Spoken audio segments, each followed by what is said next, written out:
Eid is a beautiful festival given to us by the Prophet ﷺ.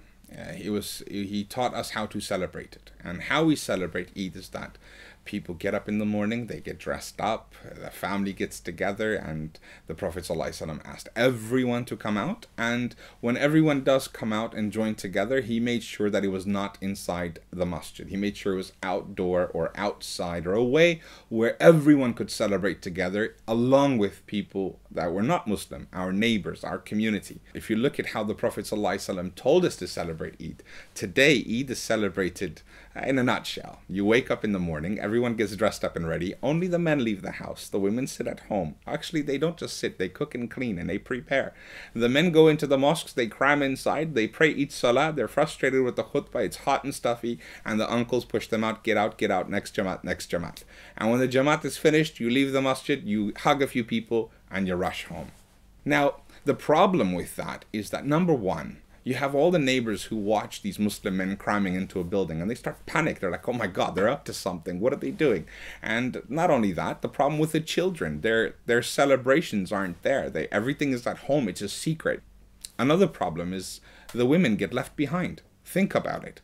The Prophet ﷺ said everyone comes out to the Eid prayer, everyone prays, and all their sins are forgiven. All the women sit at home and they hold on to their sins. The women miss out and they don't get to have the same blessings of Eid prayer as the men do. Then you have our neighbors. The essence of Eid is not shared with them. You know what Christmas is. You know what Halloween is. You know every holiday. When it comes to Eid, not even the Muslims really know what it is. Thus, we came up with the concept of one Eid. Eid became an opportunity to not only revive the Sunnah, not only empower the women, give them a place to pray so they too can be forgiven, but also have a celebration where our children can grow in the coming years confident and secure about their faith. And of course, the dawah aspect. By sharing its essence, then people won't be able to lie about you and say that you're a terrorist or you're an ugly person or you're a bad person. If they know who you are, you don't need to defend yourself. They'll defend you. The objective here is to also achieve a national holiday. We want to turn this into a movement that globally people celebrate correctly. Amin Siddiqui, someone very special, and everyone who thinks of Eid and one Eid should remember him. Amin Siddiqui and I sat in this office back in, I think, 2004. We stumbled on this idea and together we discussed doing Eid. And I told him, I said, you know what, Eid is really boring for me. Growing up with Eid in America and then coming here where Eid is just very, very rigid. And he agreed, and it was our vision together that we would revive the Sunnah of Eid together. We began working on the project, putting the thing together, ideas of how we would do it. Not sure if we could achieve it. Within a couple of months, you know, we decided that this is the route we were going to take. That same year, Amin got married.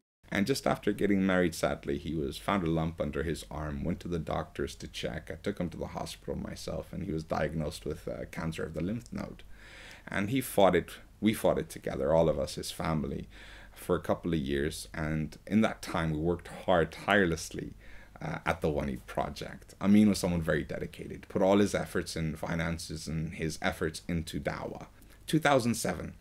We actually saw One Eid form, and it took form, and it was actually going to happen.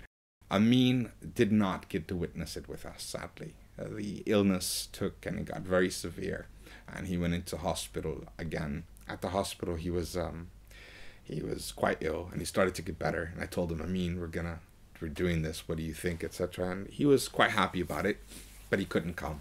So we arranged the venue in Greenford, not too far from his hospital, for about 3,000-4,000 people. And the amazing event, it happened. 15,000 people turned up. And we filmed it, we made a documentary of it, and we took it straight to Amin's hospital to show it to him. And he wept, and he was happy, and he loved it, and he made dua for it. And then 2 months after that, he passed away. I was by his bed when he left this world, but Amin was a beautiful person, and we ask Allah to accept all of this as sadaqah jariyah on his behalf and forgive him all of his shortcomings and grant him and his family Firdaus al-A'la. Ameen. Now, when we decided that we're going to do this in 2007, we didn't know what we were doing as well. As our first time. So one thing I did know is we definitely had to have a prayer outdoor, but uncles had complained. They had said, Beta, it's cold in England. So that was a problem. Some of them said, Beta, it rains all the time in England. So that was a problem. So we thought, what's the solution? And one of the brothers had worked in a lot of, before Islam, he had worked in concerts and outdoor events. He said, brother, you know, you can get a marquee. And that was it. Lights were on. We said, okay. So we began looking into marquee companies and we found one. And then the next thing was definitely for me was all about having fun for the kids. Maybe a few inflatables, maybe some fun. And the sister that was involved, she said, no, fun fair. We can do big things and we can make it really exciting. So we planned massive fun fair. And everyone came to me and said, how are we going to charge? How much is it going to cost? How much is this? How much is that?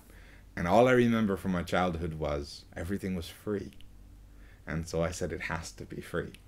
And so the food, breakfast, oh, that's the other thing. We didn't want the sisters cooking at home. We didn't want them preparing. We made food for them. We got a caterer to make breakfast and food in the morning of Eid. Fun fair rides, games, everything. Planning went underway. And within 6 weeks of that time, everything was in place. Allah made it easy for us. The parks were confirmed and the event was planned. And we started promoting the event on television stations.